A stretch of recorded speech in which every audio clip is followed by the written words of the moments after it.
Boa tarde. Damos então início à sessão dedicada a celebrar Narcisa Amália, que no fundo representa a edição 2021, para começar bem o ano, de uma iniciativa que vem tendo lugar há vários anos, intitulada Em Dia de Reis, Falar de Rainhas. Se hoje é mais comum a presença feminina e mulheres dedicadas a fazerem com que outras mulheres tenham visibilidade que não tiveram, todos esses esforços têm vindo a ser notados esta última década. Acreditamos assim, prestando tributo a Narcisa Amália, que é uma poeta brasileira, que a nossa colega e amiga Ana Faidrich tem vindo a estudar e a apresentar-nos e a trazer para o século XXI o que é o trabalho fantástico, como vão a perceber certamente por esta panóplia de perfis que vamos tentar trazer até vós.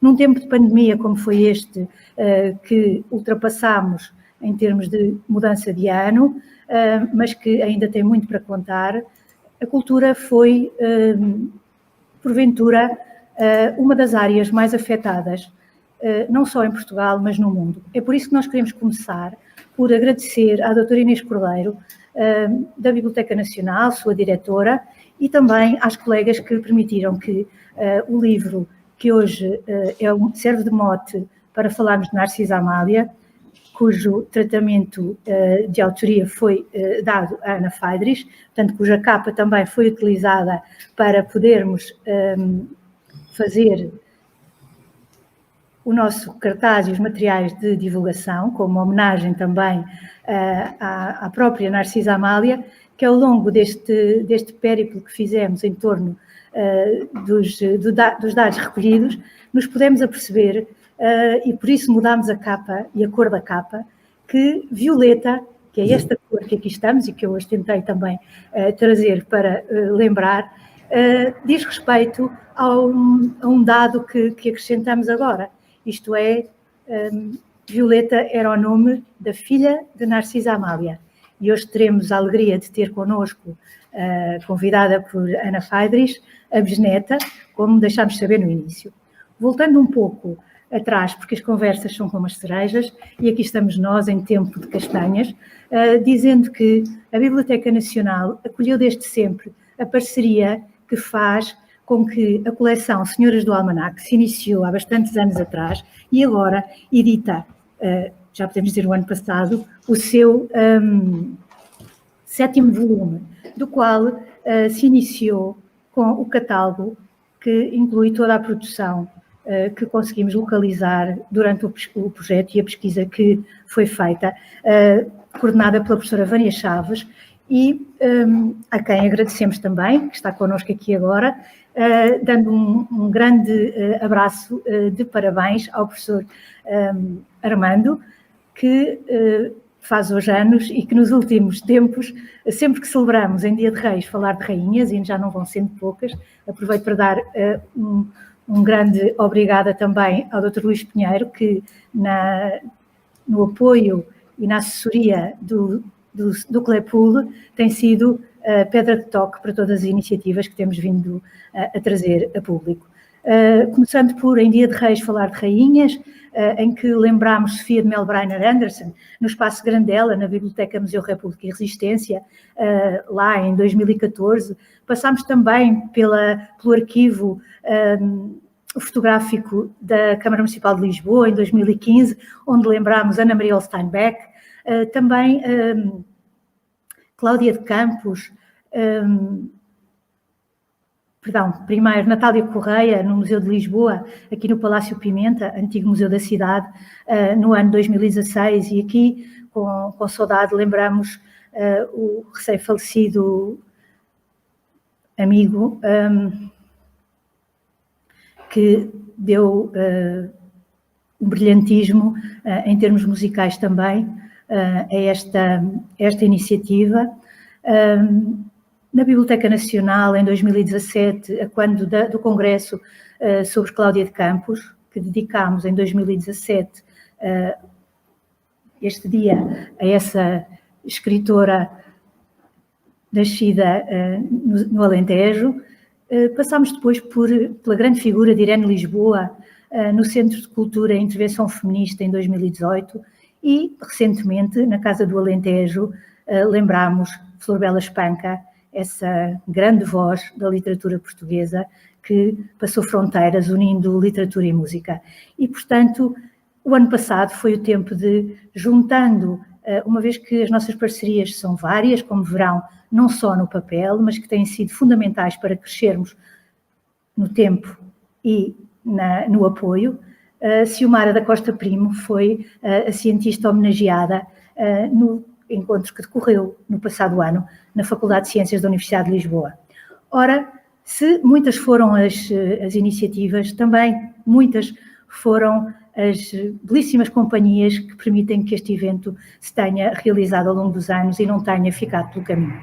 Ora, apesar das diferentes configurações, temos percorrido um leque bastante significativo de mulheres, assim como procuramos fazer, desde logo com a coleção Senhoras do Almanaque, como digo, que o volume 7º é o mote para hoje aqui nos reunirmos.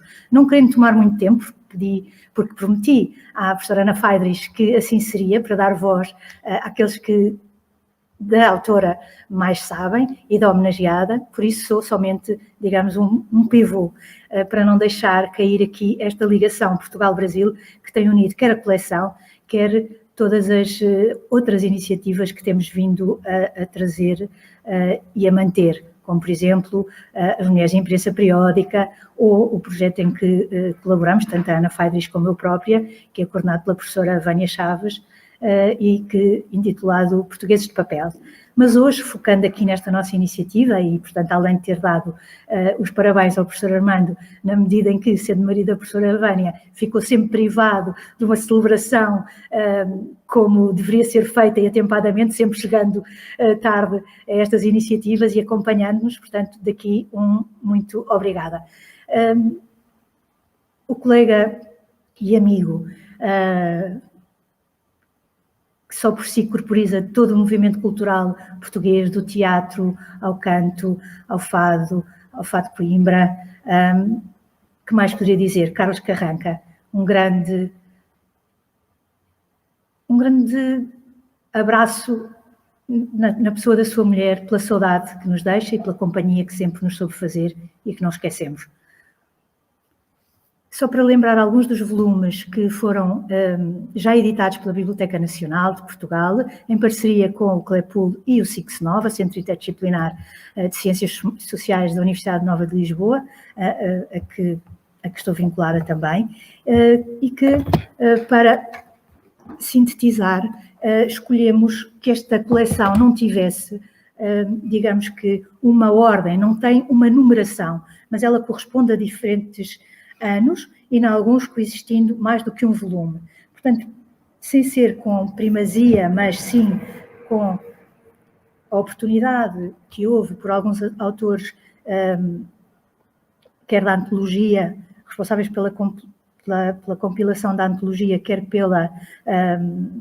pelo aparato crítico e a biografia que se apresenta sempre em cada um dos livros, nós trouxemos à luz Alba Valdés, 1874-1962, que foi um dos primeiros volumes, a par das Senhoras de Minas Gerais, de 1885 a 1932, data em que termina o Almanaque de Lembranças Luso-Brasileiro, que é o objeto de estudo que dá suporte a todas estas biografias. Também dizer que Anália Vieira do Nascimento, 1854-1911, e retomando um pouco a ideia e a linha desta coleção, desta série, dizer-vos que tanto temos como produzido já volumes coletivos, isto é, as senhoras que aqui identificamos, dizendo respeito a uma determinada região, Minas Gerais no caso, tiveram, sob a organização e orientação da professora Constância Lima Duarte, uma referência para esta área de estudos, que é, aliás, também consultora relativamente ao Brasil para esta série, e, portanto, que dá encabeça este conjunto de autoras que aqui se reuniram e que foram quem elaborou este volume. Portanto, e lembrando-as, Ângela Laguardia, Yara Barroca, Imaculada Nascimento, Kellen Paiva, Laila Ribeiro, Maria do Rosário Pereira, Maria Lúcia Barbosa, Socorro Coelho. A elas também o nosso obrigada, porque esta compilação continua à venda através do site da Biblioteca Nacional e alguns volumes estão disponíveis no Claypool e que poderão ter mais informações se dirigirem através do e-mail claypool@claypool ao Dr. Luís Pinheiro e passaria então a referir o volume de Ana Oliveira do Nascimento, que foi organizado por Beatriz Weigert, que nos assiste também, que assiste connosco e participa nesta iniciativa e é uma investigadora que tem sido uma figura sempre presente a acompanhar-nos neste dia 6 de janeiro. Saúde daqui a colega Beatriz. Por outro lado, lembrar que Alba Valdés, que já vos mostrei, foi organizada pela professora Odalice Castro Silva, e aí tivemos uma parceria com a Universidade Federal do Ceará, junto com as instituições que já referimos, Biblioteca Nacional, Claypool e Six Nova. Depois, seguiu-se-lhe o volume Maria José, dedicado a Maria José da Silva Canuto, 1812-1890, uma biografia que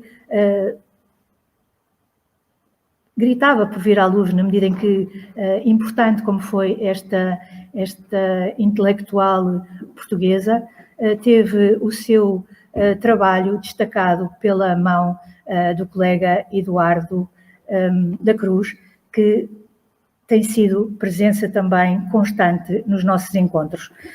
Diria ainda que Amélia Jani, ativa de 1842 e que no início da guerra, em 1914, falece. Portanto, dizer que a professora, a nossa colaboradora também e amiga de longa data, Aparecida Ribeiro, professora Maria Aparecida Ribeiro, nos trouxe esta biografia de Amélia Jani, que tão importante se revelou também para nós e para descobrir, concatenado num só volume, a informação que ela conseguiu coligir e nos ofereceu. Basicamente, estes são os dados que eu quero, para não demorar muito mais tempo transmitir-vos. Agradecer toda a atenção que tenham dado e dizer que Narcisa Amália, se era conhecida ao seu tempo, como vamos compreender, sofreu as vicissitudes próprias das mulheres que na sua época ousaram ultrapassar aqueles que eram os limites do belo sexo, ou que era como se chamava no século XIX, a este coletivo de mulheres que individualizadas tiveram uma atitude, uma atividade e um resultado de trabalhos que muitas vezes é negligenciado pelos seus contemporâneos. Não foram pelos seus contemporâneos, mas que foram cair depois nesse limbo. Lembrar a edição de que a professora Ana Lisboa nos falará também, mas que foi pela mão, por essa aliança entre Ana Melo e Ana Faidres, que tivemos um volume dedicado a Narcisa Amália no Brasil, pela editora Gradiva. E este é o repto que lançamos agora para continuar a lembrar figuras femininas que nos mais diversos âmbitos e áreas se destacaram e que, por uma razão ou outra, ficaram junto da sua obra nas prateleiras esquecidas daquilo que são as representações de uma misoginia ou de uma memória que não faz jus nem a nós próprios que lutamos por um mundo melhor, nem tampouco pelos desideratos que vêm da Declaração dos Direitos Humanos. Ou seja, todas ainda não somos pouca, não somos demais e convocamos, por isso, em cada área que consigamos trazer à luz o que de melhor foi feito por cada uma destas mulheres. Agradeço à Ana Faidrich todo o apoio dado. Na Biblioteca Nacional queria agradecer ainda toda a atenção, até na mudança desta capa para Violeta, quando nos deparámos com esse pormenor. Creio que Narcisa Amália teria gostado de ver esta aliança que fizemos pela cor, com as suas palavras. E aí agradecer à doutora Fátima Paes, à doutora Gina, que agora tem a seu cargo a direção, a coordenação dos serviços culturais e que permitiram ambas, com a doutora Mercedes Guerreiro das Relações Públicas, que nos juntássemos hoje aqui na Biblioteca Nacional para fazer a ligação a partir de Portugal, a partir de Lisboa. Não poderíamos ter escolhido melhor sítio e, portanto, passamos a palavra para o lado lá do Atlântico, com a Ana Faidrich, que certamente nos acompanhará e nos fará o favor de orientar as várias intervenções que planeámos e que deixámos conhecer através do programa que partilhámos convosco. Que seja um dia de festa, porque também foi sonhado e idealizado e nos deu muita alegria com todas aqueles e aquelas que se juntaram. Um particular obrigada, que era o colega José Ernesto, que em termos técnicos permite que esta gravação também fique assegurada do lado de cá e, obviamente, last not least, a colega e amiga Inês Thomas de Almeida e Luís Duarte Almeida. Muito obrigada.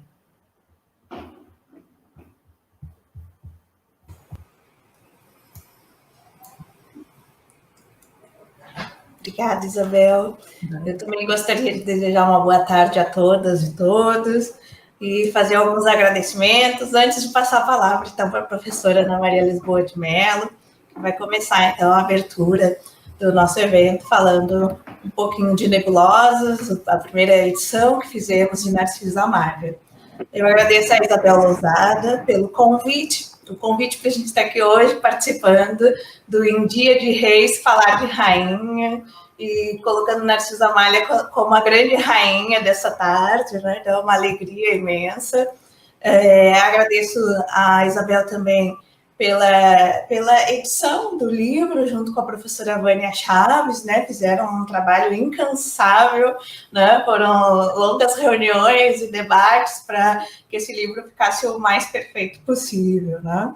Eu agradeço a companhia de teatro, Baú da Baronesa, as atrizes Nayana Borges, Letícia Milena e Silene Guedes, que estarão hoje aqui com a gente, declamando poemas da Narcisa Amália, e o Baú da Baronesa coordena também um projeto que se intitula Narcisa no Palco, né? Então, elas têm esse projeto de trazer Narcisa Amália para o palco, para o teatro. Um projeto lindo, assim, que eu tive a honra de conhecer ano passado por intermédio dessas atrizes, né? Agradeço, então, por terem aceitado prontamente o convite para estar aqui hoje com a gente. Agradeço a Ana Lisboa de Mello também por estar aqui. No início do ano, início de janeiro, já estamos aqui trabalhando e compartilhando essa alegria que é Narcisa Amália, né? Um agradecimento especial a Nilza Erickson, que é a bisneta de Narcisa Amália, que nós descobrimos, né, na ocasião do lançamento de Nebulosas, lá em 2017. Foi uma surpresa para nós a existência da Nilza, de uma bisneta, porque pelas biografias que existem de Narcisa Amália, a gente não sabe nem da existência de filhos, né? Não existe esse registro, né? Nunca se soube da existência de uma filha, Violeta, da Narcisa Amália. Então, foi uma surpresa imensa conhecer a Nilza, e é uma alegria ter a Nilza hoje aqui também, para poder conversar um pouquinho com ela, fazer uma entrevista. Essa entrevista consta no livro, o livro que Isabel já apresentou, né? Esse livro que estamos lançando hoje, a entrevista com a Nilza, ela faz parte do livro. E um agradecimento aos músicos que estarão aqui hoje também com a gente.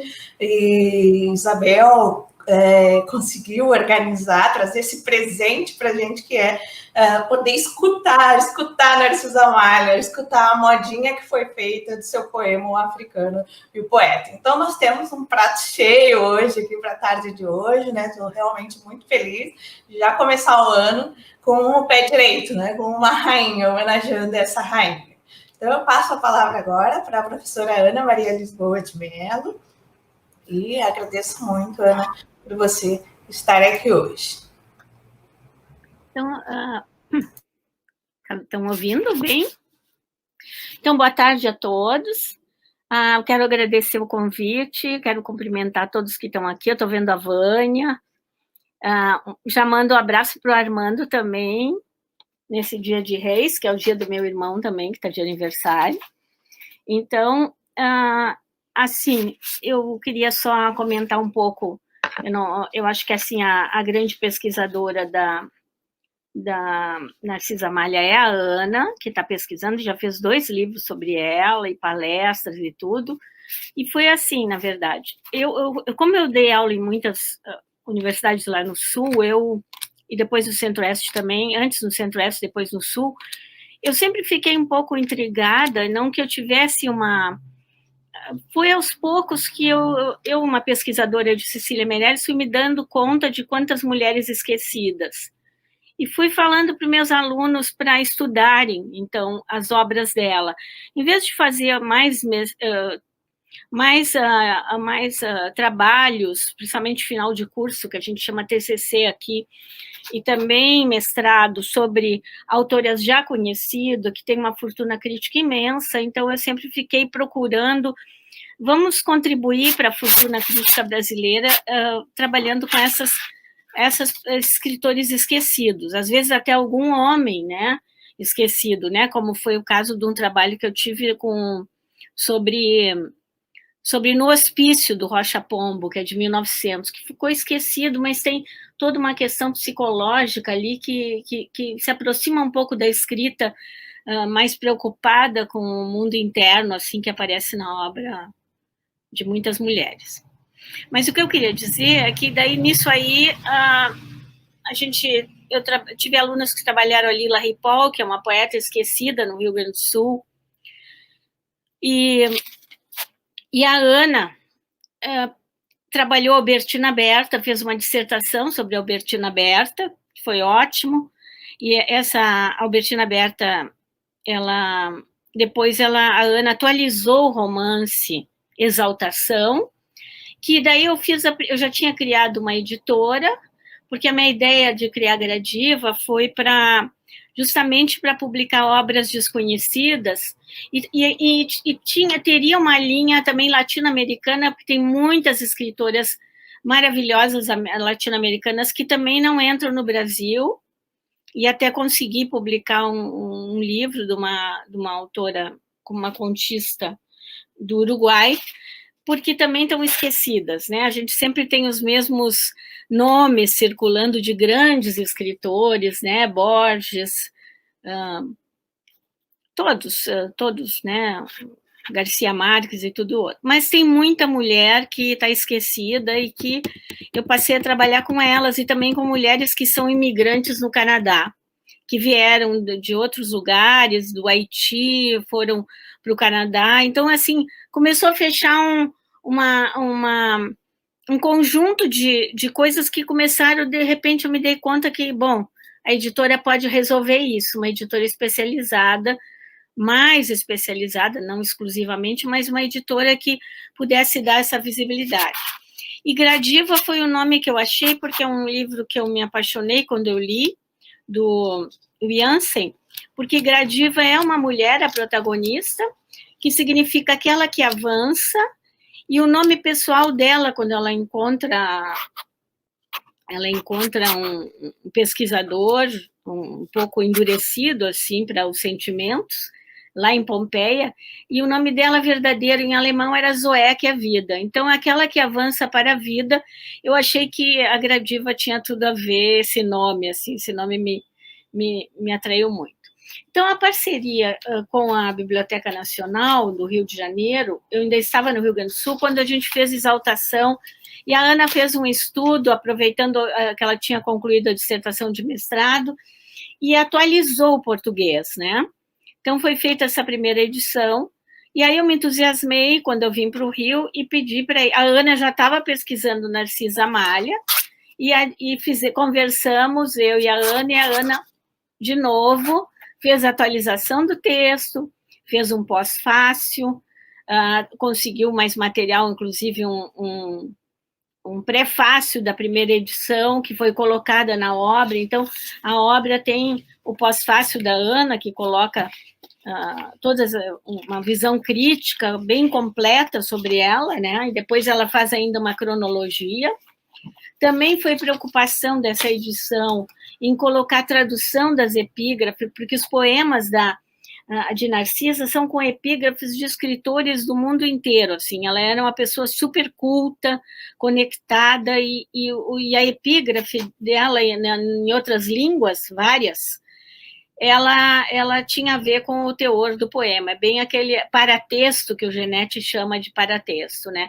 Então, nós fizemos notas no fim do livro, traduzindo essas epígrafes, né, de várias línguas. Então, pelo vocabulário e pelas epígrafes, por tudo, não precisa nem saber muito a história da autora para saber o quanto ela era culta, também à frente do seu tempo, uma mulher que, a partir dos 11 anos, ela nasceu numa cidade do interior do Rio, mas a partir dos 11 ela foi para Resende e depois para o Rio de Janeiro.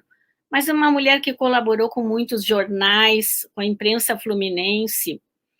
O pai dela era culto, a mãe também, professores, e o pai dela também colaborou em jornais, então ela tinha um ambiente cultural muito importante, né? E ela teve que ter a coragem de se separar numa época que isso era, assim, quase uma exceção, assim. Então, ela tomou decisões de pessoa, assim, que realmente sabia o que queria e o que não queria também. Então, a escrita dela é uma escrita que transita também por questões sociais, como a República, tem um cunho feminista dos direitos da mulher, como vai ter também outras autoras, porque depois nós trabalhamos também com a obra da Carmen Dolores, né? Que, por sinal, é diferente da Narcisa Amália. Ela publicou depois e ela adotou um pseudônimo, para não, de certo, a família tinha vergonha, sei lá, os problemas que as famílias tinham com uma mulher, ter uma mulher escritora em casa. Então, o nome dela é Emília Moncorvo Bandeira de Mello. A filha dela também adotou um pseudônimo que é Crisantemo, que é, na verdade, o nome de um livro de um escritor francês, Pierre Loti. Então, recentemente, a editora Todavia publicou um livro da Crisantemo, que é filha da Carmen Dolores. Então, depois agora nós estamos com a Emília também, de Freitas Bevilacqua, que tem um romance de 1913, Angústia, que foi publicado uma única vez, em 13, e também tem a Juliana Santos, que atualizou o português, e nós vamos tentar publicar agora. Então, esse trabalho da Ana, esse segundo, esse aqui foi o primeiro que a gente publicou pela Biblioteca Nacional, que nos ajudou, que inclusive revisou, deu palpite. O editor, nosso diagramador, conseguiu fotos. O livro é cheio de fotos, tem algumas fotos dos lugares onde ela viveu. A gente conseguiu, a Ana conseguiu também uma foto dela, né, Ana? Eu não sei se tu tens o livro aí, Ana, para mostrar como é que ficou a capa, porque eu não tenho aqui a minha edição. Tenho sim, Ana. Então, na capa, é uma capa dura, né? O livro, a gente tentou fazer o melhor que pôde, né? E a Ana colocou essa foto aí. Então, foi uma parceria muito, muito gratificante com a Ana, e a Ana continua, Júlia Lopes de Almeida, ela continua descobrindo nesse caminho de tirar as mulheres das sombras e visibilizar. Então, essa invisibilidade para a gente tirar elas dessas mulheres todas, escritoras, intelectuais, talentosas, nós temos que ter um trabalho coletivo mesmo. Muitas pessoas, cada uma pegando uma ponta, muitos trabalhos como esse do Almanac, né? Esse trabalho das senhoras do Almanac, que não eram autoras, né? O Almanac apresenta elas como senhoras que colaboraram e não escritoras, enquanto que os homens são os escritores. E algumas vezes as pessoas me perguntam por que as senhoras do Almanac. Então é bom sempre a gente lembrar, para um público que não pegou o Almanac na mão, não sabe que tinha um rol de autores que escreveram ali, e dobrava a página, vem as senhoras que colaboraram com o Almanac, né? Então, assim, acho que foi a Vânia e esse grupo todo que acompanha ela,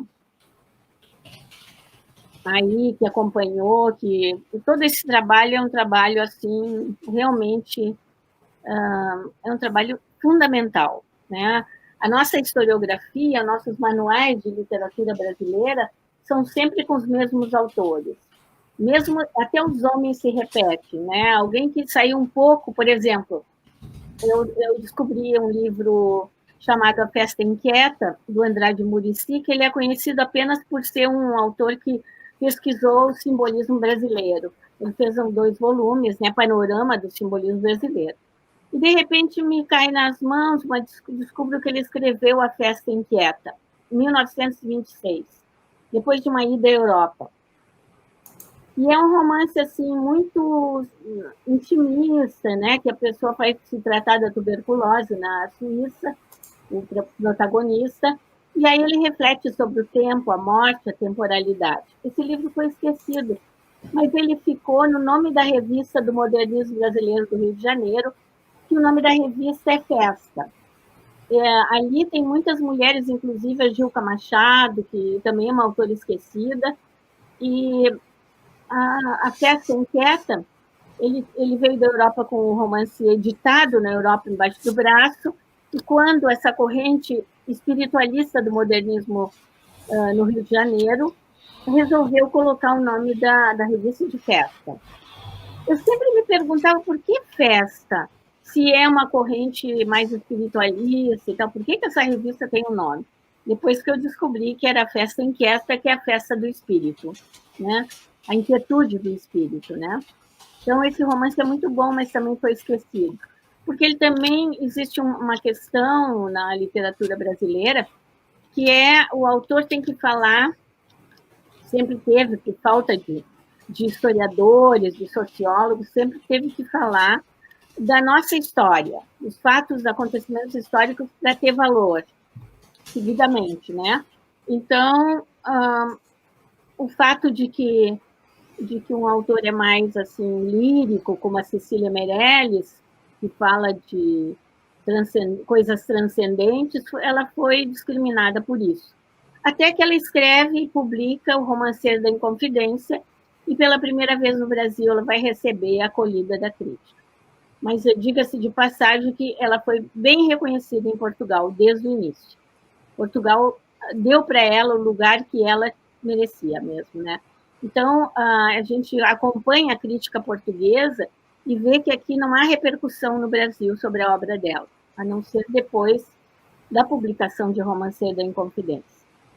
Então, assim, a ideia foi essa, quando publicamos Nebulosas, assim como foi com a Albertina Berta, a publicação de Exaltação, foi dar visibilidade para uma obra de 1872, que estava totalmente esquecida. Tinha uma edição, a Ana andou com a edição na mão, mas que não era completa, por isso a biblioteca estava cheia de problemas, a segunda. Então, a Biblioteca Nacional resolveu chamar essa edição de segunda edição. Essa que a Ana tem na mão, ela pode explicar melhor até por quê. Então, assim, eu acho que esse sonho não se completou ainda, porque eu não estou com a editora, mas talvez venha a ficar de novo. Estamos em tratativas. Mas a ideia é essa, divulgar, dar visibilidade para esse conjunto de escritores e, sobretudo, as mulheres esquecidas, que constituem o nosso chão, o nosso fundamento cultural. A cultura brasileira, porque todas elas, principalmente no início do século ainda, no caso da Narcisa Malha, antes até, trabalharam muito na imprensa, defenderam a posição das mulheres, defenderam que a mulher trabalhasse, que a mulher estudasse. Eu andei lendo as crônicas da Carmen Dolores, é impressionante a atualidade do que ela diz. Então, isso faz parte da nossa cultura de conquistas que a gente veio ter depois, direito ao voto, direito à universidade, direito ao trabalho, que, na verdade, foi acontecer muito depois, mais ou menos perto da minha geração, que as mulheres, assim, mais massivamente, começaram a estudar e ir para a universidade. Antes eram raras. Então, é isso que eu queria dizer, assim, a tentativa foi de fazer uma edição bem completa, e a coleção se chamava Iluminácio, para iluminar o que estava na sombra, e a gente escolheu o nome dessa coleção Iluminácio. Né? Então, ela diz assim, a coleção Iluminácio abriga obras raras da literatura brasileira que caíram no esquecimento por falta de reedições. Pretende, com esse selo, trazer à luz a história subterrânea da cultura nacional. Esse era o nome da coleção e a ementa, enfim, a justificativa da coleção. Eu acho que é isso, Ana, que eu tinha para dizer. Agradeço a oportunidade de estar aqui com vocês. Obrigada, Ana.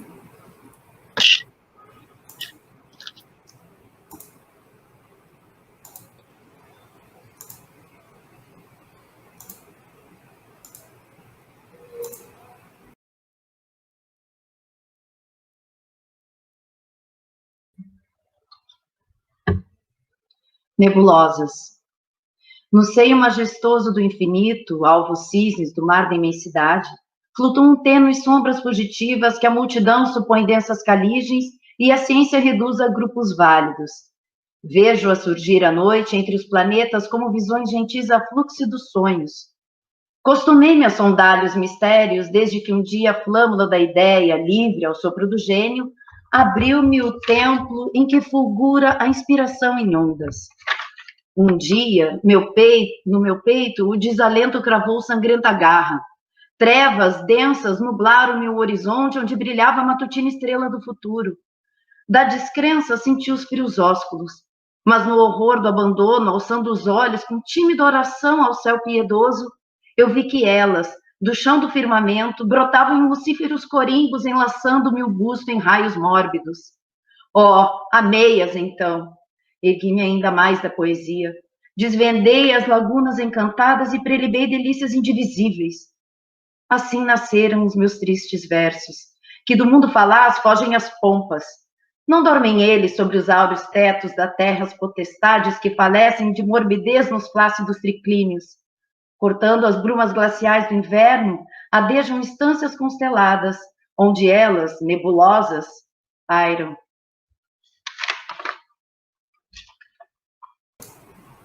Obrigada, Daiana, que linda. Obrigada a vocês. Ok, voltando aqui para a nossa mesa. Hoje realmente é um dia muito especial, né? A gente vai falar sobre Narcisa, homenagear Narcisa, falar sobre a obra de Narcisa, mas não só, uma tarde repleta de arte, né? Nós temos aqui as atrizes, os músicos. Então, agradeço muito assim, a Isabel, a parceria e a organização desse evento. Tá ficando muito lindo.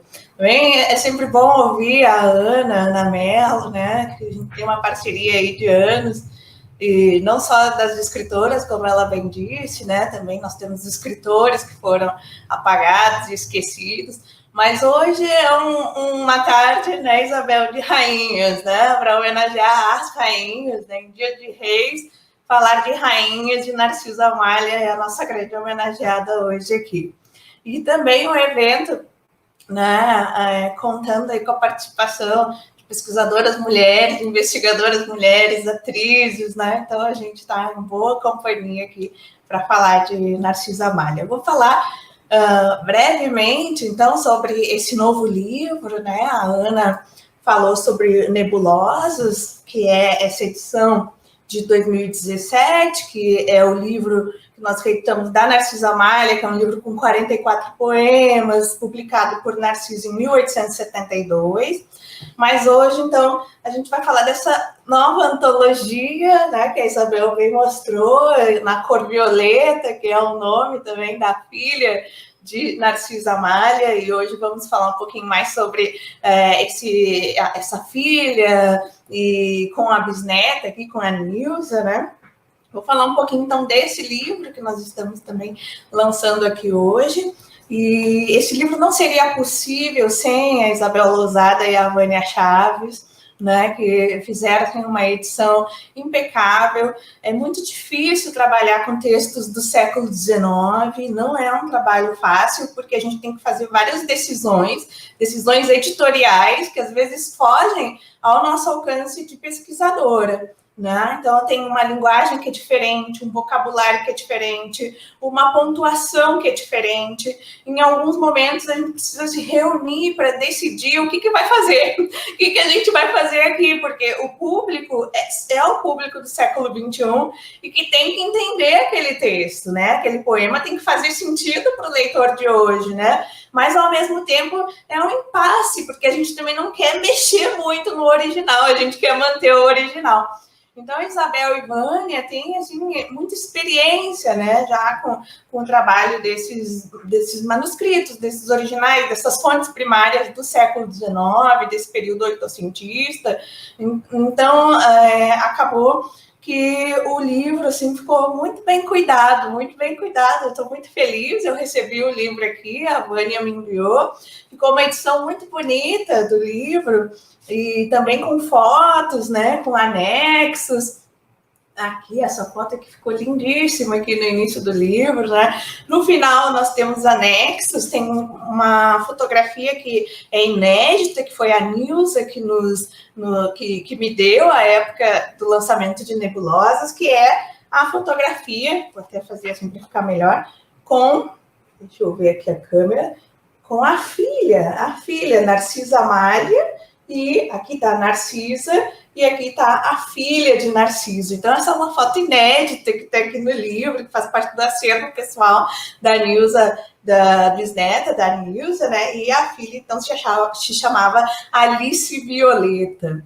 Esse livro faz parte desse projeto, a coleção Senhoras do Almanac, que a Ana já introduziu e a Isabel também muito bem aqui. Então, a participação de Narcisa Amália no Almanac, ela participou do novo Almanac de Lembranças Luso-Brasileiro. Ela publicou 3 poemas nesse almanac. Então, esse livro traz os 3 poemas que Narcisa publicou, que é Violeta Morta, Amor de Violeta e Saudades. São poemas também que a gente encontra em Nebulosos e também na imprensa periódica, né? E 2 desses poemas trazendo a cor violeta, né? A cor violeta, que depois a gente descobre que faz parte do nome da filha, né? Então, essa é a vida do investigador, né? O investigador, nesse período tão escasso de materiais, né? A gente tem poucos materiais biográficos, bibliográficos sobre as escritoras, e a gente vai descobrindo assim, aos pouquinhos, se ajudando, né? Os pesquisadores se ajudando e preenchendo coletivamente essas lacunas, porque o nosso trabalho, ele não é solitário, sozinho. Isso eu aprendi assim muito cedo, né? Com a orientação da Ana Mello, que sozinho a gente não consegue nada, né? Sozinho o pesquisador, ele até consegue, né? Mas não na mesma intensidade quando a gente coloca, então, um grupo aí para se ajudar e partilhar essas informações. E o contato com a família também vem sempre a brilhantar as nossas pesquisas, né? Eu vi aqui nos comentários também, a Luciana lembrou da Zaide, da saudosa Zaide Musar. A Zaide teve um papel assim, importantíssimo nesses estudos de mulher na literatura.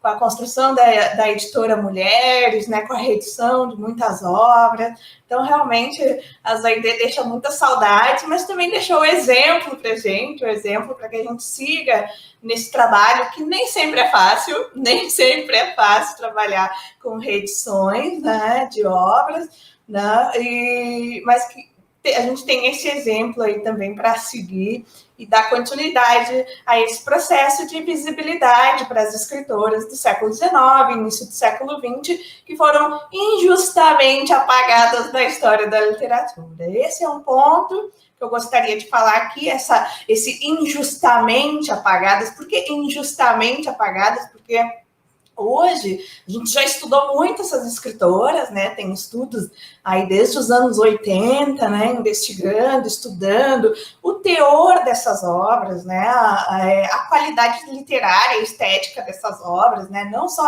numa visão mais sociológica do apagamento, mas também literária, uma visão da teoria literária de ver que a obra dessas mulheres apagadas, excluídas, não fica aquém da obra que os homens produziam naquela época. Então, O Africano e o Poeta, que é um dos meus poemas favoritos, né, que hoje está sendo e vai ser ainda, né, muito discutido e trazido aqui para vocês hoje. O Africano e o Poeta, por exemplo, é um poema todo em pentassílabos, né? O que é isso para quem não é da letras, né? Quando a gente faz a escansão do poema, né, que é a separação das sílabas poéticas, esse poema, ele é todo, se você for fazer a escansão, tem uns 5 sílabas poéticas por verso. Cada verso tem 5 sílabas poéticas, isso é o que a gente chama de pentassílabo, né? Então, a Narcisa Amália, ela tem um domínio das técnicas da lírica. Ela tem consciência, né? Ela tem uma diversidade de técnicas nos seus poemas. Agora, imaginem você, daqui a pouco, O Africano e o Poeta será declamado aqui, é um poema longo, né? E ela teve toda essa preocupação em manter essa separação de sílabas, né? Essa unidade no poema, né? Além disso, o poema traz a polifonia. O que é a polifonia? A gente tem a voz do eu lírico, mas a gente tem a voz do escravo também, né? A gente tem diversas vozes dentro do mesmo poema, né? Tem uma preocupação com o ritmo do poema. O poema é muito gostoso de ser lido, né? Ele tem um ritmo que empolga, né? Que nos leva, assim, como na música, né? E foi musicado, não à toa também esse poema foi musicado, né? E os ritornelos, porque depois de cada estrofe ela repete sempre um questionamento, né? Um questionamento e responde esse questionamento, né? Então tem uma preocupação ali, né? Ela é republicana, abolicionista, tem uma preocupação ali com esse escravo que vem da África, né? A voz que está ali é de um escravo que vem do Líbano, né? Ela mostra a tristeza, a dor, esse escravo que foi separado da família e está aqui, né, sofrendo, né, apanhando, né, nesse momento terrível, né, da história no Brasil, da escravidão.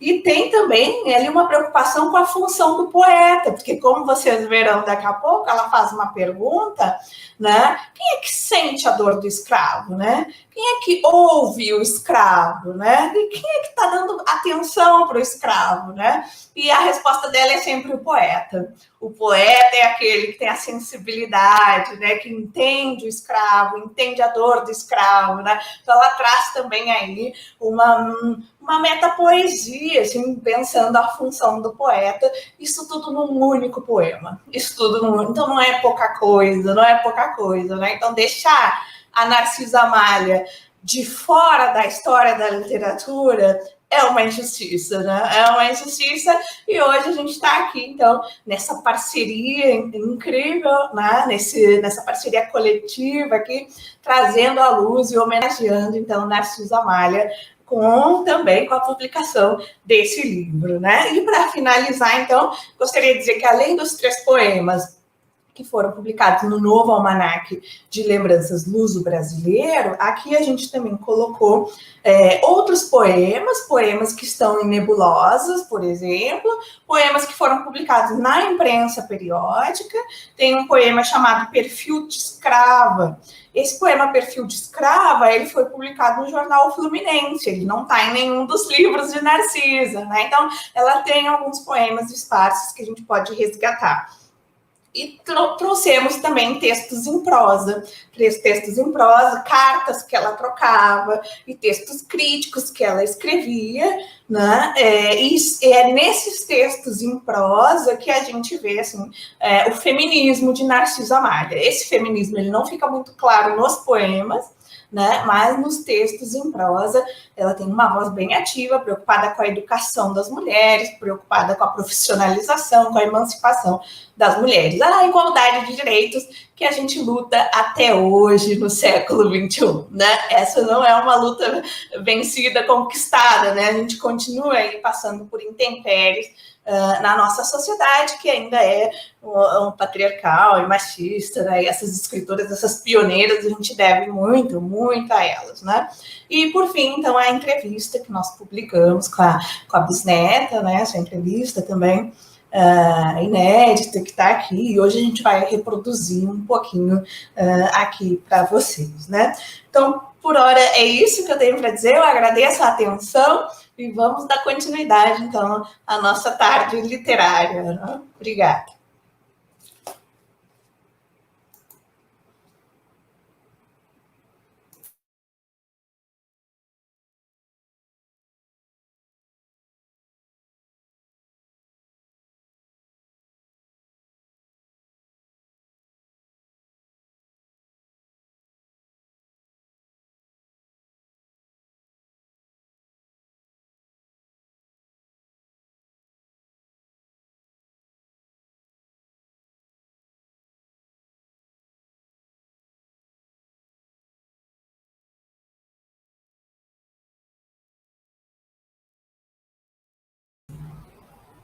Letícia?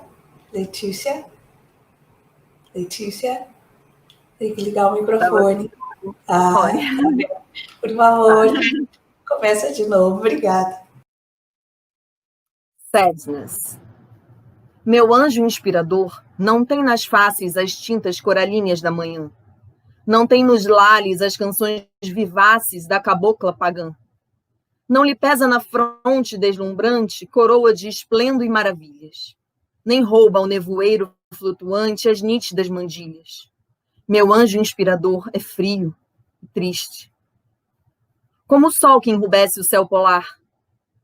Trai-lhe o semblante pálido do altiste o acerbo meditar. Traz na cabeça estema de saudades. Tem no lânguido olhar a morbideza. Veste a clame de eril das tempestades e chama-se tristeza.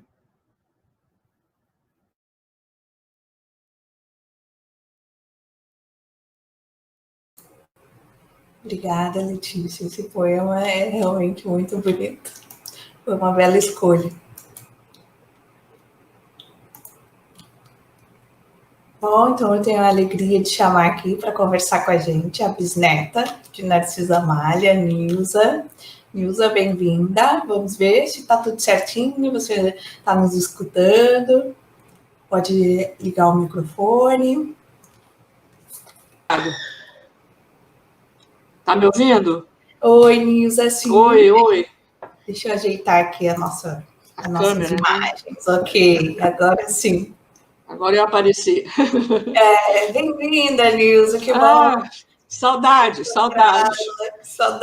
né? Pensar que nós nos vimos em 2017, né? Mas o evento foi em 2018, não foi? Lá na Biblioteca Nacional? Exatamente. Foi, né? Sempre um pouquinho depois.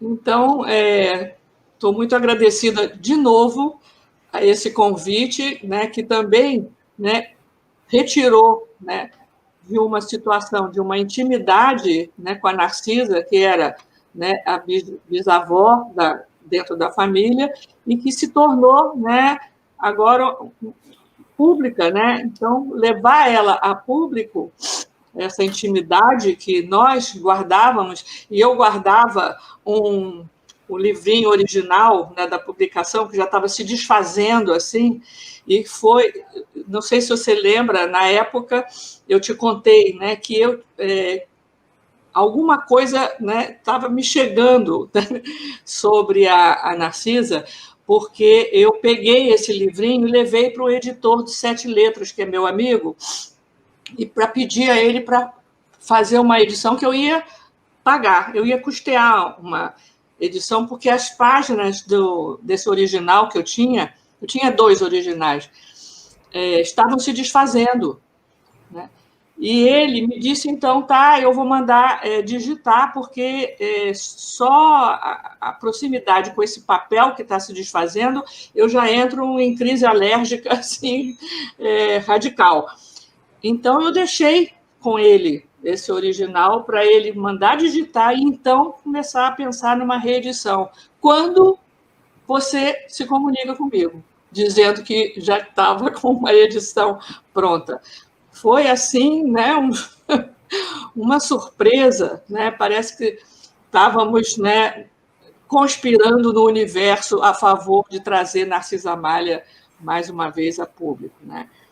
Com tudo que vocês estão, né, resgatando dessa memória literária das mulheres dessa época, enfim. Então, é uma emoção também para mim, né, poder estar presente e participar. Foi muito emocionante lá na Biblioteca Nacional, que na época a gente podia se encontrar pessoalmente, e foi muito emocionante, né, eu me lembro. Ficou gravado na minha memória, tem até uma gravação que, né, um amigo meu fez do evento, porque acho que a Albertina Berta também, né, estava com um parente dela, né, na mesa. Estava você, a Ana... Era da Júlia Lopes de Almeida, era o Cláudio Lopes de Almeida. Júlia Lopes de Almeida. Era neto da Júlia. Então, foi, assim, realmente emocionante. Fora essa situação, né, surpreendente de eu estar querendo, né, pedir uma reedição e você aparecer com a edição pela Gradiva pronta, tem algumas coisas que estão na entrevista e eu não sei o que você gostaria de que eu retomasse, assim, que pontos para você seria mais interessante falar agora, para não ter que falar, né, de tudo. Não, pode deixar. Primeiro, eu gostaria de dizer que a tua participação, desde que a gente se conheceu, né, foi assim, fundamental para a pesquisa, porque a gente conseguiu preencher algumas lacunas, são muitas lacunas, né? A gente conseguiu preencher algumas lacunas, essa da filha, né? Fotografias também, talvez você não imagine como é importante para nós quando a gente encontra essa uma fotografia, um inédito, tem contato assim, com esse acervo familiar que é precioso. E que das escritoras nunca foi tão valorizado quanto dos escritores, né? Os escritores, eles sempre tiveram uma irmã que guardou Castro Alves, né? O Álvares de Azevedo, uma irmã, alguém que guardou o acervo e manteve aquela memória viva, e as nossas escritoras, infelizmente, isso foi se perdendo. Então, quando a gente consegue contato, né, é sempre muito rico, né?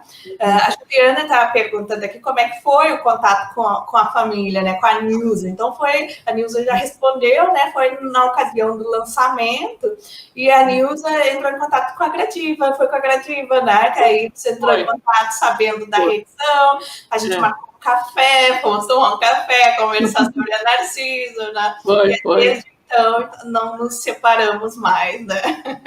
É isso aí. Fico muito feliz de estar participando hoje, né? Agora já no nível internacional, né? A Narcisa agora está no circuito internacional, saiu do circuito, né, só no Brasil, e poder estar no mundo, né? Com essa poesia realmente muito forte, né?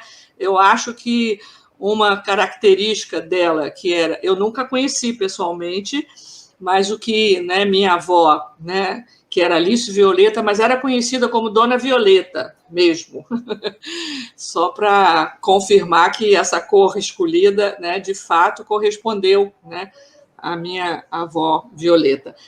E o que me contaram, né, ela e minha mãe também, como neta, né, era que ela era muito forte, assim, né, de personalidade marcante, forte, afirmativa, dentro da família também tomava posições assim, né, muito fortes, e sempre se conta esse evento, né, dela ter se separado, né, do marido lá em Resende, que começou a proibir, né, os eventos literários que ela promovia em casa, as conversas com outros, né, intelectuais, os saraus, enfim, que um dia ela chega em casa e ele havia pregado as janelas com barras, né, para que ela não pudesse nem falar com as pessoas, os passantes na rua. Que nesse dia ela, né, toma minha avó pela mão, que tinha 5 anos, né, de idade, e ela sai, né, da casa, sai de Resende para nunca mais voltar, né, e vem para o Rio de Janeiro, para a casa de um amigo do pai, o que foi um escândalo, né, na época, porque era um homem, vamos dizer assim, que não era marido, nem irmão, nem parente, era um amigo do pai, no Rio de Janeiro, onde ela se abrigou com minha avó, pequena, né, e passou a viver no Rio de Janeiro, né, e ter os contatos daí por diante com outros intelectuais, escritores, e entrou no magistério, né, no Rio de Janeiro. Então ela foi ser professora, depois diretora, né, a escola que tem o nome dela lá em Guaratiba comemora, né, o aniversário dela. A família foi convidada para a última comemoração de aniversário da Narcisa há 2 anos atrás, e foi também muito emocionante, porque os alunos declamavam os poemas dela. Eles desenharam e pintaram, né, esse rosto dela de várias, né, formas, né? Então teve um almoço e quase um sarau, vamos dizer assim, na escola que tem o nome dela lá em Guaratiba. Também foi muito lindo, foi muito emocionante. Aí o outro, somos 4 bisnetos vivos, eu, meu irmão, né, e 2 primos, filhos do meu tio, né? O outro neto da Narcisa. Tem minha mãe, ela teve 2 netos, né? Minha mãe, a Vera Violeta, também, né? E meu tio, Roberval, que cada um teve 3 filhos, né? Então, no momento, somos 4 que estamos ainda vivos, né? Então, esse evento, quer dizer, essa saída que ela fez de casa, né, tipo, né, ninguém vai, né, me calar, me aprisionar, né, eu, né, não aceito isso de jeito nenhum. Então, tomou uma atitude que, na época, era uma coisa, né, de uma coragem, de uma ousadia, né, assim, escandalosa. Foi escandaloso. Então, vanguarda, né? Uma coragem vanguardista, feminista de vanguarda, né? O que a gente não sabia nessa história é que ela tinha vindo com a filha, né? Como você disse, ela veio com a filha debaixo do braço, né? Isso estava nebuloso nos nossos... Estava nebuloso. Mas, assim, esse era o 2º casamento dela, né? Foi do 2º casamento, desse padeiro, né? Chamado o Chico Padeiro, João, como é que era? Rocha Padeiro, uma coisa assim. Era Rocha. Rocha Padeiro, né? Ela tinha esse sobrenome, Rocha. E coisa que ela não admitiu, não se submeteu, coisas que hoje em dia você vê que ainda há mulheres que se submetem, né, a essa, né, pressão e esse poderio, né, masculino de fazer calar, né, e ficar quieta, né, e ela, naquela época... Né, então, esse é um evento marcante da vida dela, que era muito falado na casa, comentado. Com uma certa, também tinha uma certa vergonha. Meu primo, o outro bisneto, filho do meu tio, né, ele me diz que nessa parte da família, né, o pai dele, neto da Narcisa, que era um médico em São Paulo, muito católico, conservador, né, esse meu tio, pai dele, que tinha uma espécie assim de constrangimento de falar da vida dela, como se essa mulher, né, de vanguarda, que não obedeceu às regras, né, da época da mulher comportada, fosse uma coisa vergonhosa, vamos dizer assim, na família. Do lado da minha mãe, né, não senti isso nunca, mas havia isso do lado pai dele, do meu tio, né? Então, e uma coisa interessante é que essa ousadia, né, Nilza, ela teve um preço, né? Porque Narcisa sofreu assim com as intempéries, né, da vida e das decisões que ela fez à época, né? Então, um dos biógrafos que tem até aqui o livro dele, que nos ajuda muito, que é o João Oscar, né? O João Oscar, essa biografia da Narcisa, ele conta que ela teve a autoria de seus poemas posta em xeque. E uma fofoca que rolou à época, que alguém teria dito, né, que cada um dos poemas tinha sido escrito por um amante de Narcisa, né? Então, assim, uma pessoa bem conservadora, né? Uma mulher que toma uma atitude que quebra a expectativa de gênero, sobretudo à época, né? Então, ela já é difamada, né, de forma muito rápida, Então, teve a autoria de seus poemas colocada em xeque, e outras escritoras tiveram também, né, a autoria de seus poemas, das suas obras literárias colocadas em xeque. Às vezes também por pensar que uma mulher não poderia escrever daquela forma, né? Como eu disse, a qualidade dela não fica aquém, né? Não fica aquém das obras da época, né? Então tem isso, assim. E você contou naquela época também que em Resende ela recebia, né? Ela recebia muitas pessoas. Recebia pessoas, provocava mesmo, né, reuniões, saraus para discutir, né, porque ela era uma pessoa culta, né, que estudou, lia francês, lia latim, né, ela estava a par da literatura, vamos dizer, né, universal na época, escrita em francês, em inglês e até coisas em latim. Então, ela tinha interlocutores. O próprio pai dela, né, o Jacome, era um sujeito, né, na cidade conhecido como, né, um sujeito culto, né, um intelectual. Então, ele, né, facilitou esse ambiente, né, cultural em que ela cresceu. Ela foi alfabetizada em casa, né, pelo pai, pela mãe, aos 4 anos de idade. Então, nem estava na escola.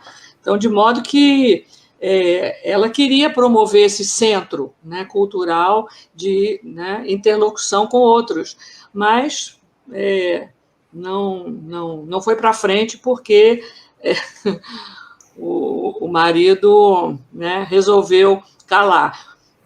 Ela veio para o Rio de Janeiro, onde ela então pôde e teve um ambiente, vamos dizer, mais propício para ela continuar com isso, né? Com essas conversas com outros intelectuais da época. Quer dizer, ela era uma pessoa, pelo tom, né, dos poemas, você vê que ela era melancólica, né? Ela tinha uma melancolia na alma, eu acho. Sim. Tinha, porque também ela passou por esses momentos, né? A biografia dela não foi fácil, não foi fácil. 2 separações, né? Vem para o Rio, né? E em busca, ela se sustenta, né? Depois sofre também as intempéries desse meio cultural, literário, ainda muito machista, à época, né? Então, assim, ela realmente não teve uma vida fácil, né? Um dos poemas, ela fala sobre o primeiro marido que abandona ela, né? É uma itinerante, e ela casou muito novinha, ele abandona ela, e um dos poemas ela fala sobre essa dor do abandono, né? Esses poemas de tom mais melancólico, dialogam muito com a segunda geração do romantismo, que é a geração do mal do século, né? E ela vê muitas vezes na morte a única saída, a única saída para tanto sofrimento. É verdade. Então, é incrível, assim, porque ela virou musa de muitos poetas fizeram poemas para ela, dedicados a ela. Como você disse, ela recebia, né, os literatos na sua casa. E você contou da última vez também, que eu achei esse um episódio até meio anedótico, né? Que o marido, o padeiro de Resende, muito ciumento, chegou a trancar a janela, né? Exatamente. Ele pôs barras nas janelas, né? Para que ela não pudesse nem se comunicar com os que passavam, né? Parece que ela conversava muito pela janela também, com, né, as pessoas que circulavam lá, né? Resende não era um lugar, uma cidade grande, né? Então as pessoas se conheciam. Então ela vivia na janela e, enfim, falando com, né, todo mundo, convidando para casa, etc. E ele pôs essas barras na janela. Parece que isso foi assim o ato, né, final que, né, levou-a a querer ir embora, pegar minha avó e, né, para nunca mais voltar, né? Separar-se mesmo, né? Então, realmente é uma história e tanto, né? A outra história é o encontro dela com Dom Pedro II, né? Ah, sim. Então, se você quiser lembrar essa história... Também se conta, né? Aliás, você conta isso, eu acho que no pós-fácil, né? No prefácio, não me lembro, do livro, em que ele, ao ler, né, notícias, né, republicanas, né, na época que ainda era império, né?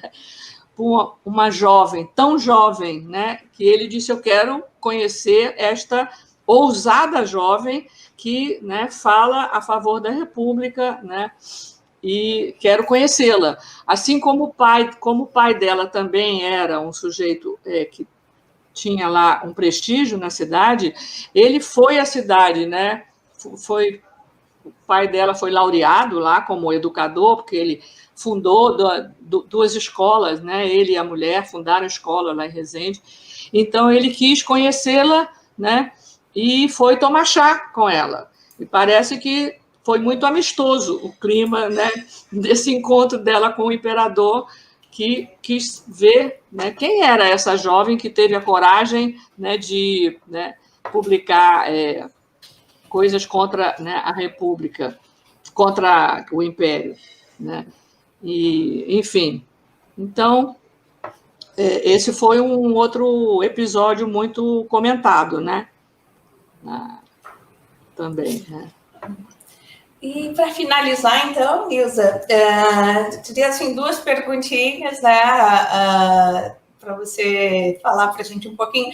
A gente fala muito nas escritoras terem um teto todo seu para escrever, né? Um espaço todo seu para escrever, né? E essa foi uma das perguntas que eu te fiz. A gente tem curiosidade, assim, para saber se você tem alguma lembrança ou alguma informação, se a Narcisa tinha um espaço para escrever, onde ela escrevia, se existia esse espaço, né? Ela produziu bastante, só publicou Nebulosas, mas na imprensa ela publicou bastante.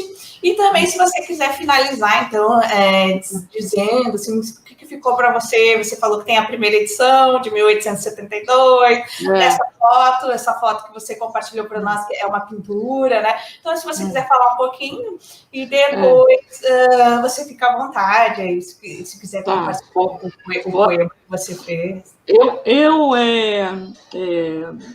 Na verdade, tenho uma curiosidade também sobre esses outros escritos dela, porque não ficaram conosco na família. Então, por exemplo, se diz que ela foi uma das primeiras jornalistas, né, do país.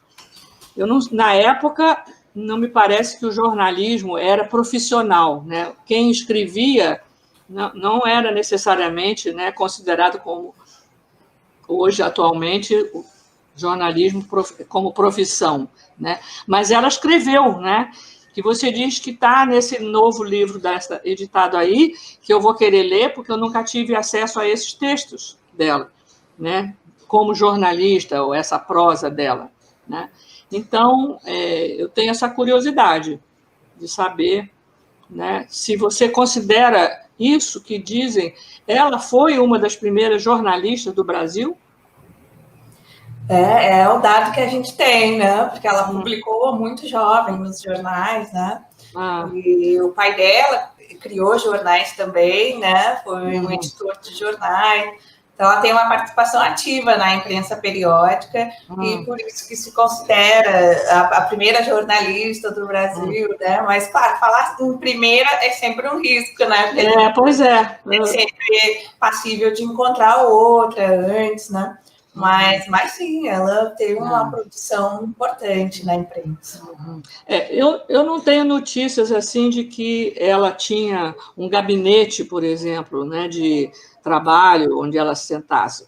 O que eu, né, fiquei sabendo e vi que ficou herdado por minha avó foi uma escrivaninha que ela, né, usava para escrever, mas nunca foi comentado se era o que ela usava como um canto de escrita dela, ou se ela escrevia à noite, ou sei lá, quando todos já iam dormir, ou de dia, não sei, né?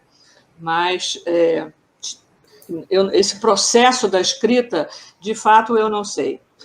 Também a razão principal dita na família, por que será que ela, né, não escreveu mais até aos 70 anos, né, morreu aos 72, né? Eu também, isso nunca me foi passado. Parece que foi por uma decepção, uma desilusão, assim, com as dificuldades, né, desse ambiente, né, para uma mulher, né, conseguir publicar seus escritos e me parece que teve algo dessa decepção, desilusão, assim, que ela entrou, né, de não ver que tinha uma possibilidade de abertura maior, né, para essa mulher de vanguarda que ela foi e era, né? Depois eu vou te passar os textos em prosa dela, porque nesses textos ela mostra a consciência, ela é muito consciente desse ambiente hostil. Muito consciente, muito consciente. E isso eu acho que doía nela, doía. Ok, então a gente encerra aqui a nossa entrevista, o nosso bate-papo, né? Nem foi uma entrevista. Ana, posso ler os versinhos que eu escrevi para ela? Claro, eu ia pedir. Homenagem a ela, né? Mais uma vez homenageando Narcisa. É tempo de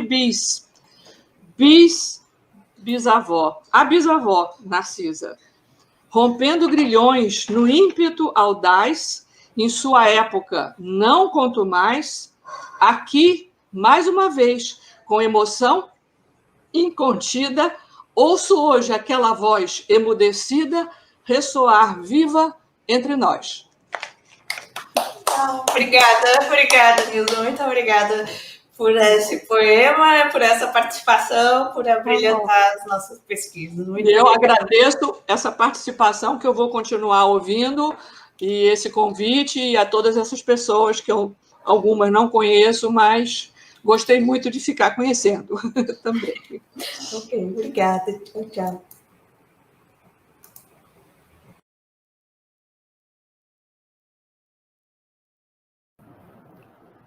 Porque sou forte. Dirás que é falso. Não, é certo. Desço ao fundo da alma toda vez que hesito.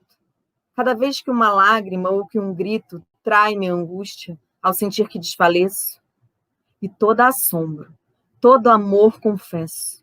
O limiar desse país bendito cruzo. Aguardam-me as festas do infinito. O horror da vida, deslumbrada, esqueço. É que há dentro vales, céus, alturas, que o olhar do mundo não macula. A terna lua, flores, queridas criaturas. E soa em cada moita, em cada gruta, a sinfonia da paixão eterna. E eis-me de novo, forte para a luta.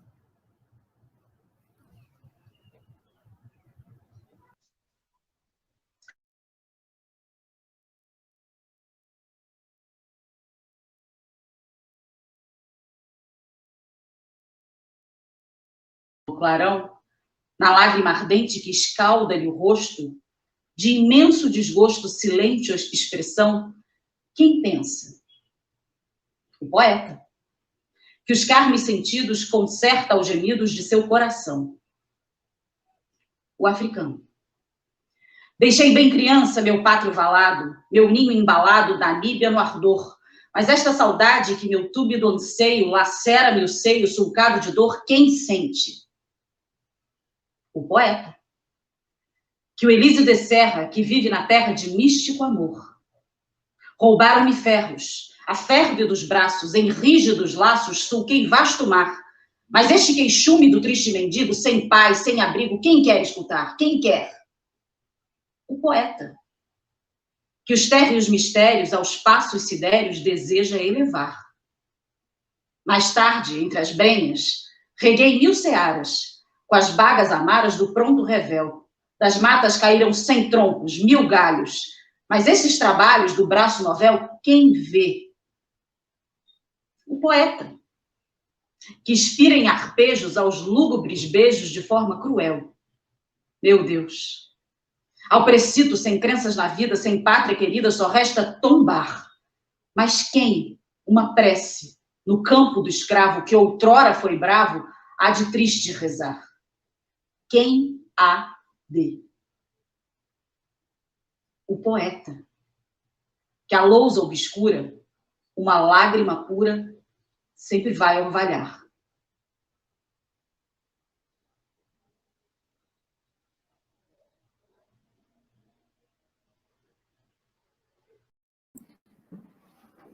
Boa tarde, retomamos aqui de Lisboa, Portugal, Biblioteca Nacional, e só em reparação, lembrar que é-nos devido um agradecimento à doutora Isabel Évora, que também nas Relações Públicas da Biblioteca Nacional foi quem fez a ponte para que estivéssemos depois hoje a falar com a doutora Mercedes Guerreiro, e lembrar a doutora Gina Rafael, que foi também antecedida pela doutora Manuela Rego, a quem agradecemos muito, aliás, ter acolhido a ideia desta, e estar na gênese desta série, desta coleção. Passamos então a ouvir a colega Inês Thomas de Almeida, que acabou de finalizar o seu doutoramento e nos dá a alegria, e generosa como sempre, mostrando os seus múltiplos dotes, falar-nos das modinhas. Não deixamos de lembrar também a colega Luísa Savaia, que no Clepul tem feito trabalhos tão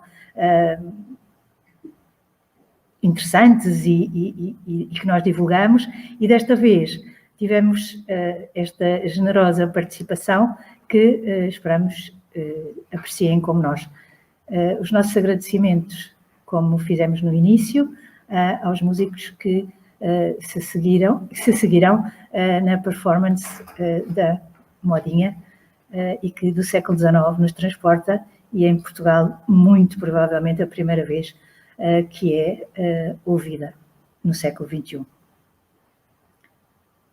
Passamos a palavra então para a Inês, que nos vai fazer o enquadramento da composição, que em seguida cantará. Boa tarde, muito obrigada pelo convite, é um prazer estar aqui nesta sessão, nesta homenagem. Eu estou aqui com o meu colega e amigo Luís Duarte de Almeida, que me vai acompanhar ao piano. Nós vamos fazer vamos interpretar este poema Narciso Amália, musicado por João Gomes de Araújo, que tem o subtítulo de Modinha. Então, o género musical é modinha. O que é isto da modinha? Bom, a modinha é um género de canção de origem inicialmente popular, que se integra no contexto da valorização da canção popular, no põe ali dito, ao contrário, que ocorreu na segunda metade do século XVIII, durante todo o século XIX. Uma canção urbana que passou a ser tocada em ambientes burgueses, nos salões, nas tertúlias, nos encontros, em família, da burguesia que foi protagonista de um movimento enorme de ascensão na final do século XVIII, na segunda metade do século XVIII e todo o século XIX. Eram pessoas que há 2 e 3 gerações atrás tendencialmente estariam marcadas a passar a sua vida a fazer aquilo que os seus pais faziam, os seus avós. Se o meu pai era sapateiro, eu também seria, o meu avô era de selão, eu também serei. E uma viragem para o século XIX dá-se realmente uma ruptura através da Revolução Industrial, uma série de profissões novas, de fábricas que foram criadas. Houve todo um movimento de enriquecimento de toda esta camada da população. E o que é que acontece? Essas pessoas enriqueceram também, e é preciso dizê-lo, também muito devido à escravatura, não é? Portanto, às matérias-primas que vinham, eu vou pedir aqui só que tire, com licença, às matérias-primas que vinham das Américas e que eram tratadas, eram trabalhadas pelos escravos, vinham para a Europa e aqui, então, nas manufaturas, nas fábricas, iam ser trabalhadas e vendidas como produtos já para toda a sociedade. E isso provocou um enriquecimento enorme, de toda uma camada de pessoas. Que agora, essa burguesia já endinheirada, queria não apenas usufruir do seu poder de compra, que o fez ativando e fomentando um enorme mercado de bens culturais, mas também e sobretudo queria mostrar o seu estatuto, queria mostrar que tinha chegado lá. Portanto, esta burguesia endinheirada no século XIX vai querer fazer uso de toda uma série de estratégias de distinção para mostrar que também eles tinham conseguido subir na escala, tinham conseguido subir os degraus das classes sociais e estavam agora num patamar, graças ao dinheiro que tinham conseguido com a força do seu trabalho, estavam num patamar muito acima do que aquele que estariam 2 e 3 gerações antes. E em que é que isso se traduz? Essas estratégias de distinção? Bom, por exemplo, no tempo do lazer, no ócio, o tempo em que não se trabalha. O luxo de poder ter tempo para ter tempo. Isso foi uma das coisas que aconteceram realmente e que marca todo este processo de ascensão da burguesia. E em que é que esses burgueses endinheirados então passavam o seu tempo de lazer? Bom, apropriando-se de toda uma série de códigos que outrora estavam associados à aristocracia. Esses sim, quem tradicionalmente tinha o dinheiro e o tempo. E então vai passar a ser comum e desejado e um sinal de distinção as famílias burguesas terem música, terem um professor de dança, saberem fazer aquelas danças que só os aristocratas tinham. Se pensarmos que no século XVII ter música em casa era um apanágio de nobreza, não é? A nobreza que tinha nos seus palácios, alguns músicos iam lá fazer as honras musicais da casa. Agora não. Agora em qualquer salão, em qualquer casa abastada, existe um cravo, um piano forte, um instrumento de corda dedilhada, há um professor que vai e dá aulas de canto, enfim, há toda uma prática musical doméstica que vai ter uma evolução exponencial ao longo deste século. E é neste contexto que se situa esta modinha, portanto, uma canção urbana, e já agora convém dizer que isto é um processo que é comum, que existia em Portugal, existia no Brasil, portanto ocupa todo o espaço transatlântico, mas existia também em toda a Europa, se pensarmos bem, no espaço europeu, todos os países, praticamente todos, vão valorizar exatamente este tipo de canção urbana. Por exemplo, em Inglaterra a ballad, em França a chanson, na Alemanha o lied, são tudo canções que vinham originalmente ali de um meio mais ou menos popular e que foram adquirindo, enfim, processos de composição e estilísticos da música erudita e foram-se fundindo numa mistura de muitas influências. No caso da modinha, é muito interessante pensar que houve muitas influências da música brasileira. A modinha, aliás, influências não, ela foi criada na sua gênese a partir de um caldo no qual estava não só a música erudita europeia, como também traços da música que se fazia no Brasil. E estas composições iam e vinham de Portugal para o Brasil e do Brasil para Portugal numa transferência de influências que não se dava num sentido apenas, dava-se em ambos os sentidos. Isso é importante que fique claro. Influência de um lado para o outro. Bom, o que é interessante ver de tudo isto aqui para esta modinha que vamos agora apresentar com o texto de Narcisa Amália? A composição musical foi feita por João Gomes de Araújo, que é um compositor no Brasil e foi estudar para a Itália, portanto, já no final do século. Ora, o que é que acontecia em Itália neste momento? O que se estava a fazer musicalmente era... bom, ele estudou sobretudo ópera, um compositor que se interessou muito pela ópera, e o que estava a fazer-se neste campo era a passagem de um estilo de ópera que tinha recitativo e área para mostrar a trama ao público. Eu passo a explicar muito rapidamente do que se trata. Uma ópera, enfim, do século XVIII, as óperas de Mozart, etc. Nós temos um recitativo, que é uma parte praticamente declamada, que não tem uma melodia, é uma parte assim, usada para debitar texto rapidamente, que é onde se explica a ação. O personagem diz, eu vou fazer isto, eu vou fazer aquilo, e aconteceu-me assim, sabe? Isso é um recitativo, e que é muito simples e imita a voz falada, e muitas vezes até é mesmo falado, se pensarmos em algumas óperas, por exemplo, Carmen Bizet, ou a Flauta Mágica de Mozart, a parte onde se fala, onde se narra a ação, é mesmo falado. E depois há as áreas, que é uma parte mais lírica, onde já não se narra uma ação, mas sim se fala do sentimento que aquela personagem está a ter ao executar, ou ir executar essa ação. Que belos eram os campos, o que saudade eu tinha, quando me recordo de como será a vida depois de ter feito isto, que falei no recitativo anterior. Portanto, havia esta divisão recitativo e área.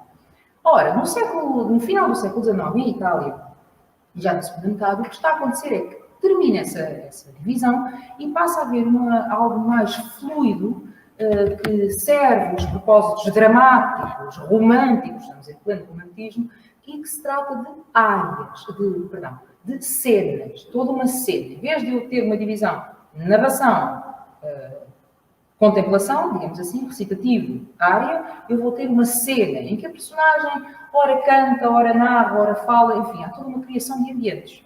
Ora, é exatamente isso que o compositor João Gomes de Araújo tentou fazer nesta modinha, que é uma peça, é uma miniatura, não é? Lembrando sempre, como já expliquei aqui, que a modinha era para ser tocada num contexto burguês, familiar, de reunião, portanto, não era para ser feita por profissionais.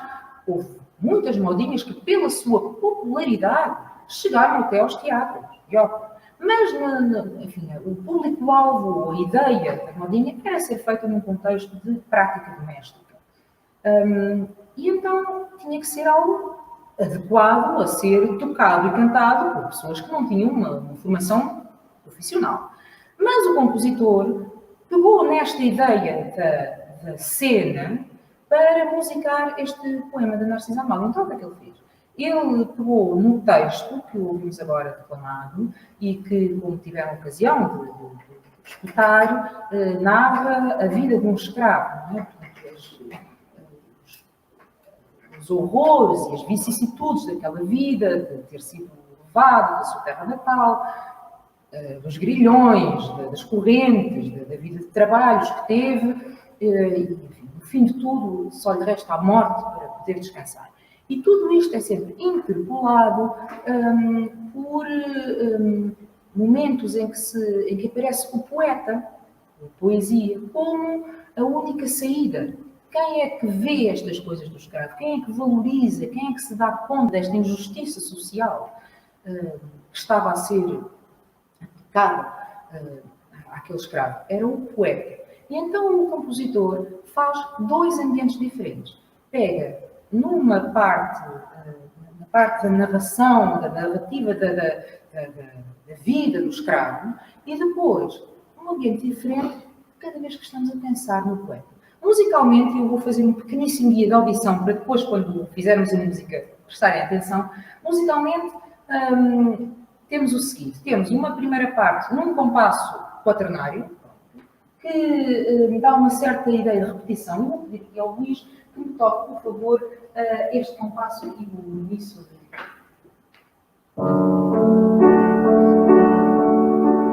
Sempre a repetição.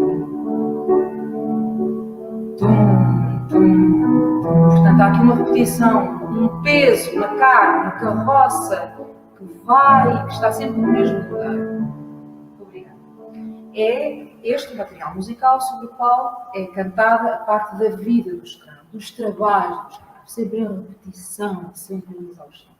E depois, quando se fala do poeta, que é sempre aquele refúgio, e é sempre aquele aliado que está a ver toda esta injustiça, está a ver toda esta cena como se estivesse a vê-lo de cima, aqui a música vai ser composta num compasso diferente, que é um compasso ternário. Ternário quer dizer que contamos a 3 em vez de a 4. Ora, 3 é um número que, enfim, tradicionalmente tem várias conotações. É um número perfeito, tem uma associação com o divino, a Santíssima Trindade, etc. E, portanto, há uma certa evocação de algo que está acima e que já não tem nada a ver com esta miséria terrena. Vou pedir ao Luís que toque um pouco, por favor, do ternário.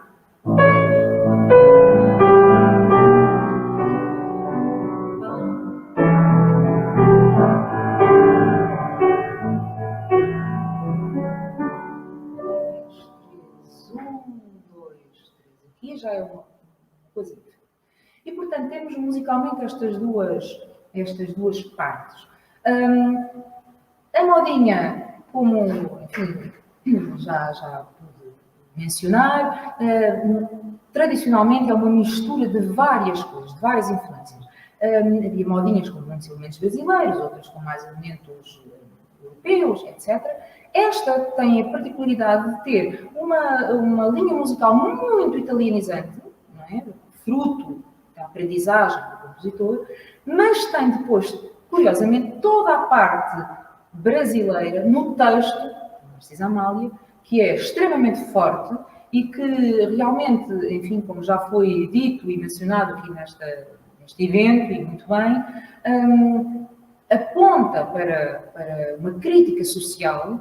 16 anos antes da abolição oficial da escravatura no Brasil, em 72, ela escreve isto e, com o seu olhar, como mulher, ousa tocar o dedo na ferida e apontar para ali, para aquela injustiça, e faz todo um poema construído sobre esta realidade muito brasileira. E então temos aqui, nesta peça, em miniatura, todo este conjunto entre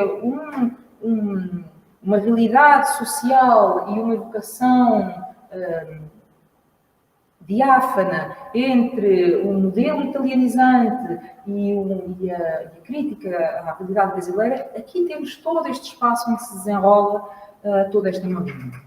Para finalizar, quero apenas recordar, lá está, como tinha que ser, toda a composição tinha que ser adequada ao público ao qual se destinava, portanto, aquelas famílias que tinham tido alguma educação musical de base, como professores, mas que não eram de todo profissionais. Esta é uma composição estrófica, ou seja, tem uma parte musical composta e que depois é repetida. Chega à segunda estrofe, repete-se tudo outra vez, e a terceira, etc. São 6 estrofes.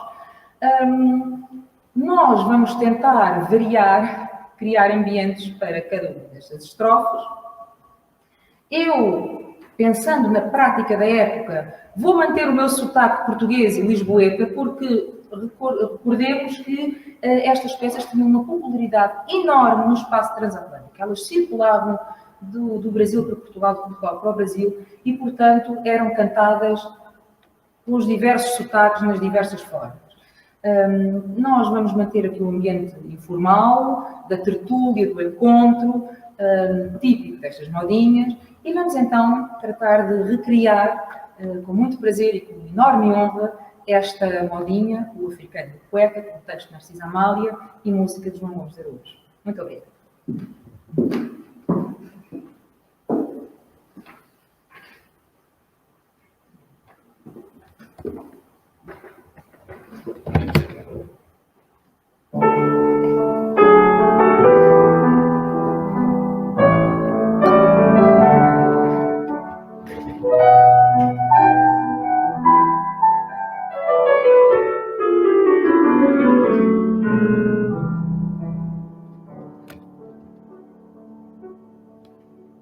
No canto tristonho do pobre cativo que eleva o furtivo da lua ao clarão, da lágrima ardente que escala-me o rosto de imenso desgosto, silente expressão. Quem pensa,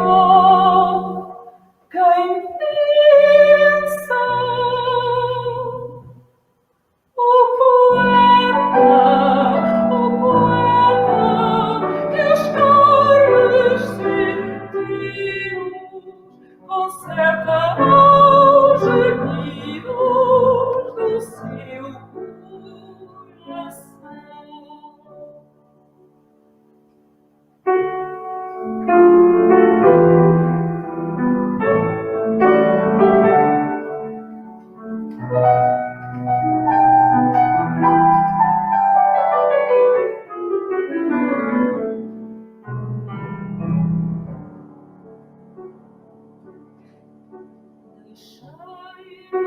Criança, meu pátrio vago, meu ninho embalado da livre ao ardor. Mas esta saudade que em túmido anseio lacera-me o seio, soldado de dor. Quem sente,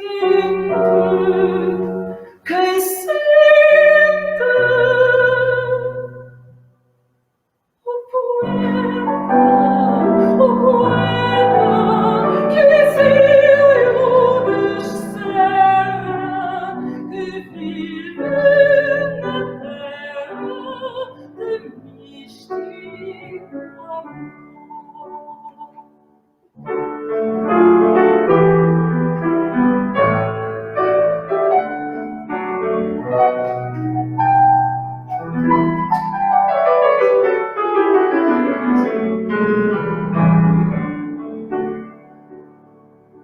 Roubaram-me feros a ferve dos braços e rígidos laços soltei vasto mar. Mas este queixume do triste menino, sem pai, sem abrigo, quem quer escutar? Quem quer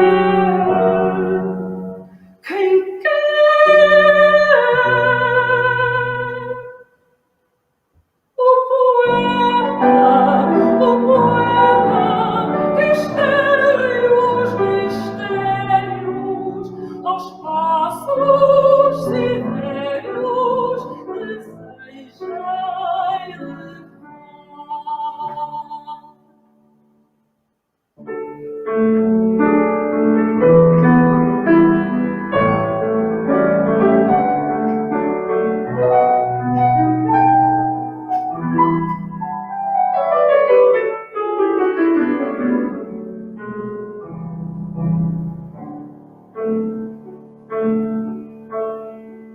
Mais tarde, entre as granhas, regai das novas amparas do pronto haver, das notas caíram sem troncos de horários, mas esses trabalhos do braço no véu. Quem vê, quem vê,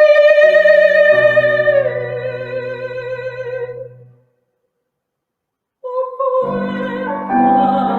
poeta que inspira em arpejos aos lúgubres beijos da fome cruel.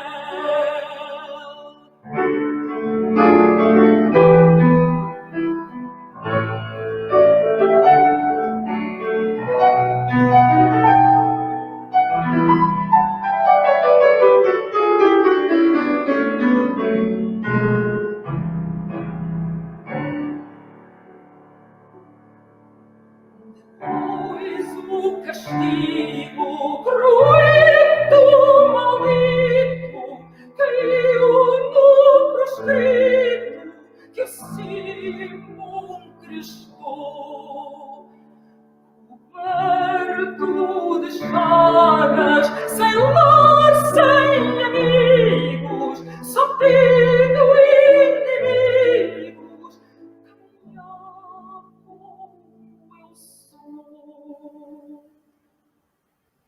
Quem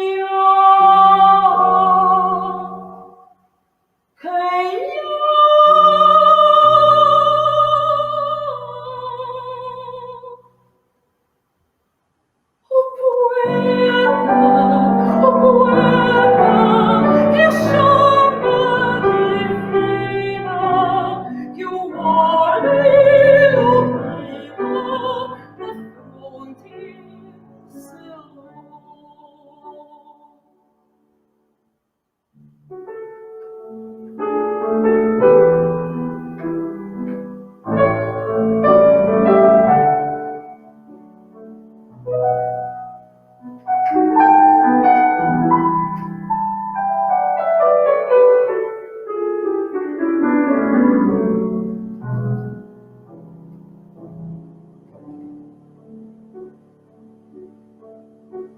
Meu Deus, ao precito, sem crenças na vida, sem pátria querida, só esta tomba.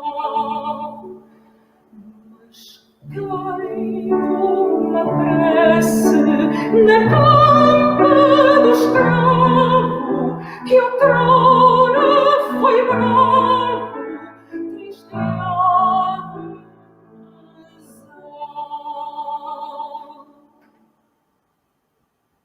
Quem ave, quem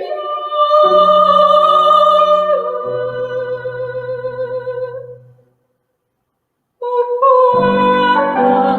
poeta que a luz obscura com lágrima pura vai sempre orvalhar.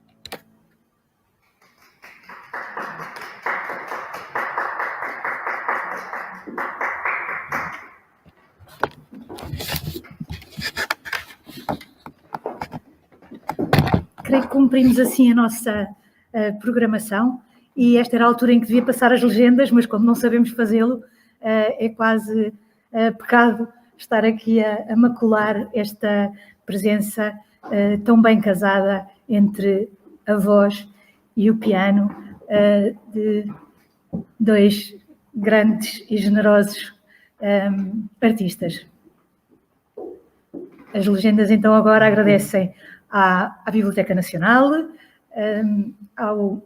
ao MIMA, Museu Internacional da Mulher, Associação, à Monet, Associação Portuguesa de Mulheres Cientistas, ao CLEPUL, Centro de Culturas e Expressões Lusófonas e Europeias, ao SIX Nova, Centro Interdisciplinar de Ciências Sociais, à Faculdade de Letras e à Faculdade de Ciências Sociais e Humanas da Universidade de Lisboa e da Universidade Nova de Lisboa, respectivamente, e a tantos outros que se nos juntaram.